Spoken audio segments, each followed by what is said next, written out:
শীতের মরশুম চলছে, তাই আমি এখানে আজকের একটা গাজরের লোভনীয় রেসিপি বানাবো। সেটা হলো গাজরের হালুয়া। তাই আমি এখানে ফ্রেশ গাজর ধুয়ে নিয়েছি 500 গ্রামের মতো, আর একটা ছিলে মেশিন দিয়ে আমি খোলাগুলো জাস্ট একটু এইভাবে ছিলে নিচ্ছি।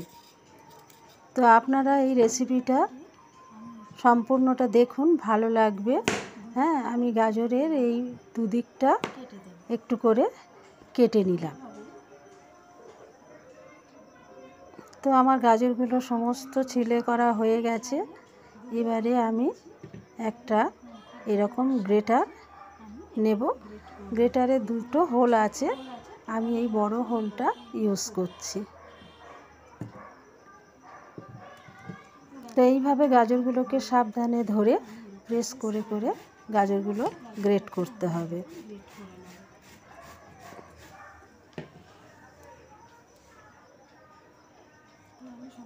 তো আমার প্রায় গাজরগুলো গ্রেট করা হয়ে গেছে।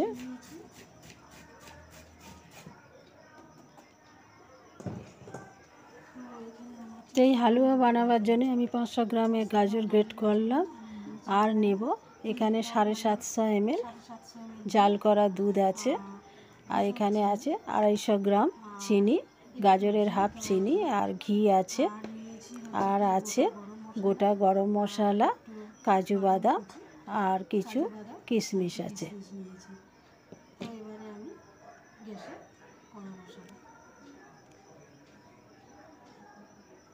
তো আমি গ্যাসে এখন একটা কড়া বসিয়েছি, কড়াটা আমার গরম হয়ে গেছে। এবার এখানে আমি ঘি অ্যাড করছি। ঘিটা প্রায় মেল্ট হয়ে গেছে। এখন আমি যে গোটা গরম মশলা নিয়েছিলাম সেগুলো আমি এখানে অ্যাড করছি, আর সঙ্গে দিচ্ছি একটা তেজপাতা। খুব সুন্দর একটা স্মেল বেরিয়েছে। এবারে আমার গ্রেট করা গাজরগুলোকে তুলে দিলাম।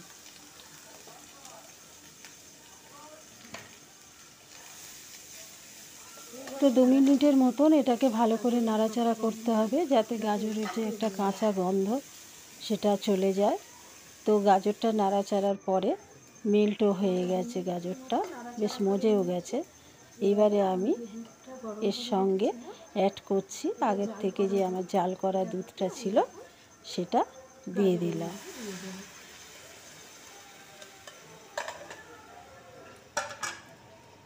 তো এবার একটু ভালো করে নাড়িয়ে দিয়ে এটাকে কুক হওয়ার জন্য আমি এটাকে কিছুক্ষণের জন্য ঢেকে দেব। তো ঢেকে দিলাম। তো 5 মিনিট পর আমি ঢাকনাটা খুলছি। তো 5 মিনিট বাদে আমি ঢাকাটা খুললাম। দুধটা অনেকটা গাঢ় হয়ে গেছে, আর গাজরটাও সেদ্ধ হয়ে গেছে। তো এবার এখানে আমি চিনি যে রেখেছিলাম সেই চিনিটা আমি দিয়ে দিলাম।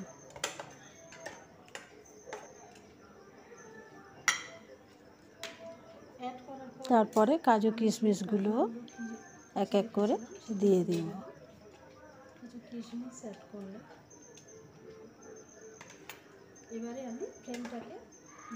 তো এইভাবে একটু নাড়াচাড়া করতে হবে যতক্ষণ না ঘন হয়ে আসে। গ্যাসের ফ্লেমটাও আমি বাড়িয়ে দিয়েছি।